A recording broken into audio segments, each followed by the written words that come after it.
to Jesus Christ. Amen. Glory to the Holy Spirit. Amen. Brothers and sisters, today, once more, on this feast of the Most Holy Mother of God, we will be following after the Ark of the New Covenant when we make our procession. For remember that the Ark in the Old Covenant contained prophecies about Jesus Christ, the bread of heaven, the rod that budded like a living tree, and the tables of the law. Today we celebrate the Ark of the New Covenant, who contained in her womb the heavenly bread, and the giver of the law, and the rod from the root of Jesse. Sometimes we forget about why we really venerate the Mother of God.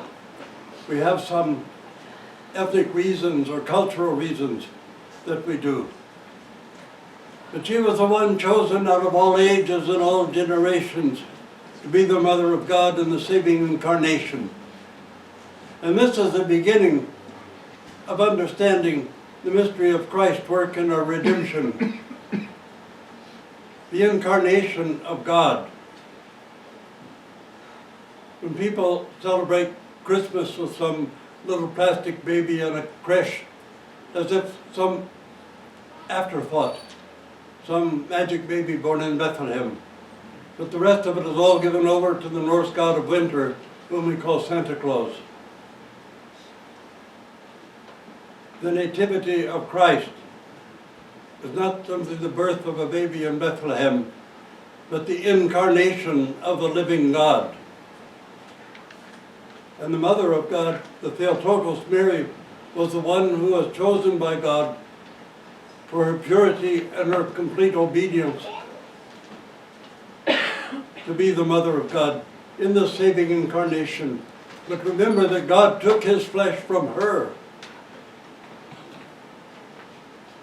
The Holy Spirit descended upon her, and Christ took his place in her womb, and he took on his flesh from the Most Holy Mother of God, the Most Holy Theotókos. And this is a profound significance in why we venerate her.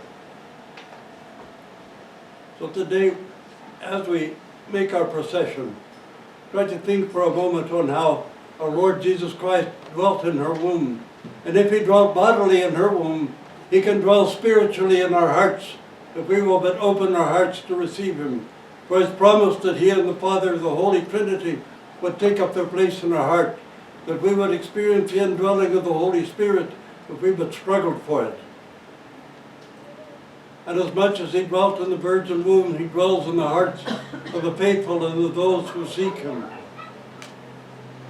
Every heart becomes paradise, where God walks as friend to friend along with us. And the nostalgia for paradise is the thing that drives us on.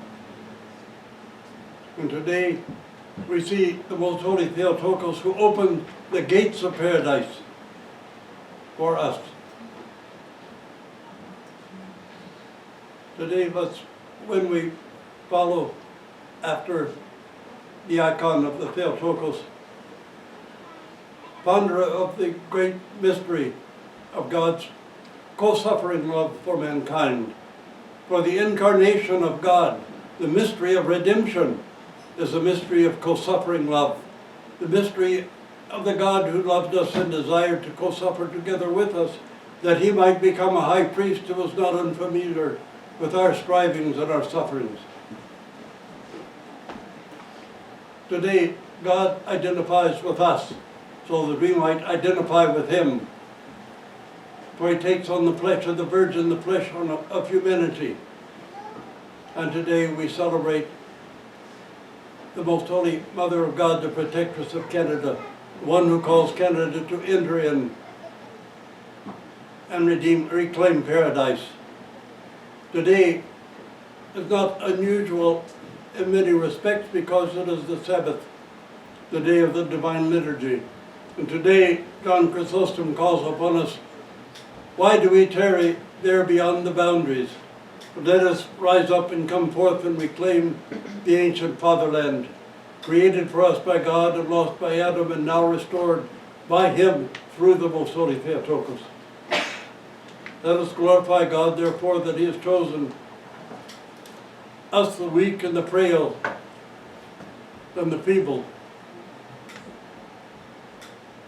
to proclaim the great mercy and to proclaim the gospel to all who will open their hearts and receive it.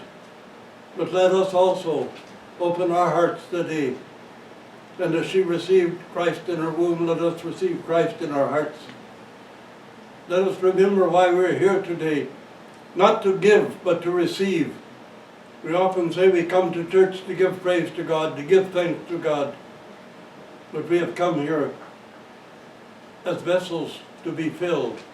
We have come here to receive from God. We have nothing to give to him except an open heart to receive what he has given to us. Amen. Amen.